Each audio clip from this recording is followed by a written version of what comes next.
د قیامت ورځې د راتلو د انتظار نه مخکې د قیامت ورځې د راتلو د انتظار نه مخکې په ژوند ستومانه شومه اوس خوشحالي خوند نه راکوي ځمکه مې نه مني د ځمکې خلک مې خم نه مني خپلې ژړا سره بلد یم اوس نه ګوګنېږم خپلې ژړا سره بلد یم اوس نه ګوګنېږم د بدو ورځو لږو تندو نه اوس نه یېرېږم اوس د دې ښار په رنګینو کې مزه پاتې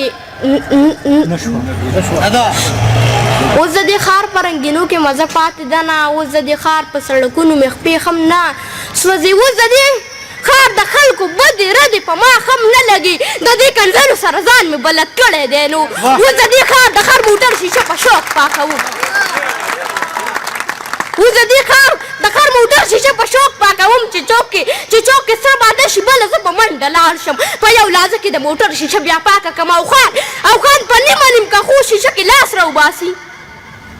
تصور سي او خان په نیمه نیمکخو شیشه کې لاس راوباسي د داسې نور تېنه په شوق والم خوشحاله شم او بیا په منډه باندې بل موټر ته ځان ورسو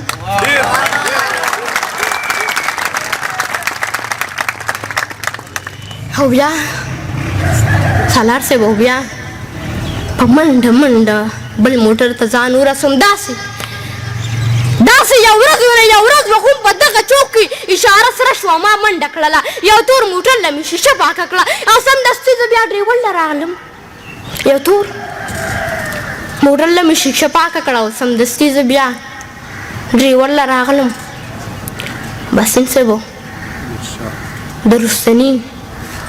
د رستني سیټ شیشه ښکته کړی یو ښکلي ماشوم د هغه لاس کې ایسکریم ماته ونیولو ما ایسکریم پسې موټر د لاس ور ښکته کړلو په یو لحظه کې ډریور پورته کړه شیشه د موټر زما لاس وختو شیشه کې زه په چغو شومه دغه سخت اشاره خلاصه شوه موټر روان شو دغه سخت اشاره خلاصه شوه موټر روان شو زه یې په ځان پسې راښکم تر ډېرې اخوا نه مې چا چغې اورېدې نه مې چا ویر اورېدو چې موټر ودرېدو تاج صاحب چې موټر ودرېدو نو یو خپه مې چوره وه خلکو راخلاص کړم سمدستي یې په پټپاس واچولم د دې موټر نه یو مضبوط سړی راښکته شولو ما ته په بدو ردو سر شو په کنځلو شولو چې ایسکریم پسې د ځان مړ کړو د خدای ظالمه سترګې دې اوږې دې ته خدای که په خاورو موړ شي سترګې دې اوږې دې ته خدای که په خاورو موړ شي په خیراتونو باندې موړ نه شو سوالونه باندې موټر ته وختو زه یې راوارثه پرېښوم موټر ته وختو زه یې راوارثه پرېښوم ولې چې زه محبوب ماشوم په پټپاسونو لوی یم زه په پستو بسترونه زه په سوالونو لوی یم ما د خانانو د موټرې شیشې ښې پاکې کړې زه به پټپاس باندې بېوسه ناوارثه پروت یم اوس خیرات غواړم کنډم یم تر اوسه پورې د قیامت ورځې د راتلو د انتظار نه مخکې په ژوند ستومانه یم اوس خوشحالي خوند نه راکوي په ژوند ستومانه یم اوس خوشحالي خوند نه تکلیفونو دې منزل ته رسېدلی کاروان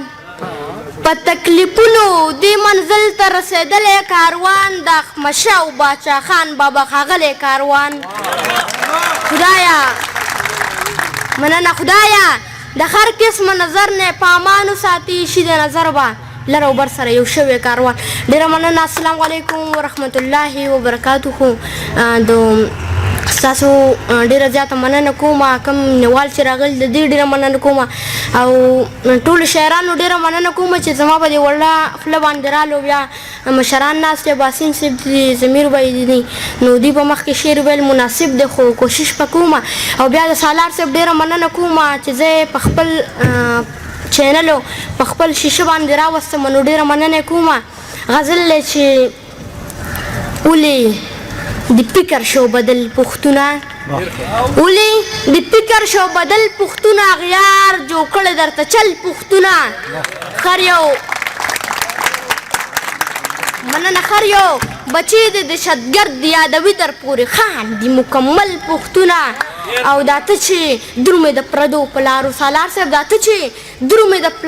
پردو په لارو ښکاري چې سم شولې پاگل پښتونه او باسم صاحب راشه پس سمه لار ځان وپېژنه درسو به ناست وي په مورچل پوښتونه راشه په سمه لار ځان وپېژنه درسو به ناست وي په مورچل پوښتونه او تر 21مې صدۍ ورسېدې ضمیر وایي تر 21مې صدۍ ورسېدې اعزاز دې کم دی د نوبل پوښتونه تل باچا خان بابا په خوب کې راځي کوي خمیش درته کنزل پوښتونه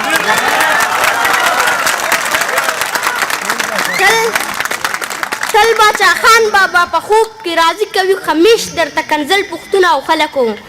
سپوږمۍ ته سفرونه کوي خلک سپوږمۍ ته سفرونه کوي تاله د کټ نه درځي چل پوښتونه او د بېوسۍ اوښکې مې راشي په مخ د بېوسۍ اوښکې مې راشي په مخ محبوب چې ووینم ستا حل پوښتنه